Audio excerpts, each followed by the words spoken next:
In today's video, I'm going to teach you how to delete everything outside of a selection in Photoshop. This is perfect when you've outlined the subject you want to keep, but you want to remove the surrounding background quickly and cleanly. First, head to the toolbar and locate the lasso tools. Click and hold the lasso icon to reveal the options, then choose the polygonal lasso tool.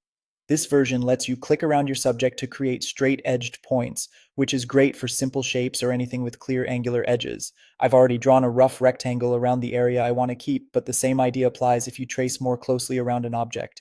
Now here's the common mistake. If you press delete right now, Photoshop will remove whatever is inside the active selection. You'll see the content inside the marching ants disappear, which isn't what we want. So let's undo that by pressing Ctrl+Z. That takes us back to our selection so we can do it the right way. What we need is to invert the selection so that everything outside our outlined area becomes active instead. The quickest way to do that is with the shortcut Ctrl+Shift+I. If you're on a Mac, use Command+Shift+I. You'll notice the marching ants now wrap around the entire canvas while excluding the area you originally selected. That means the background is selected and your subject is protected. With the selection inverted, press delete. Depending on your layer and settings, Photoshop may pop up a fill dialog. Here you can choose a background color or another fill option.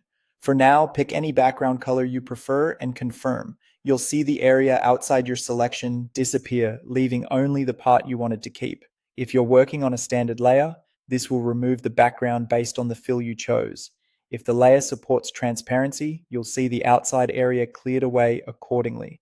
A quick tip to keep things smooth: make sure you're on the correct layer before you start, and zoom in while drawing your selection so your edges are as accurate as possible.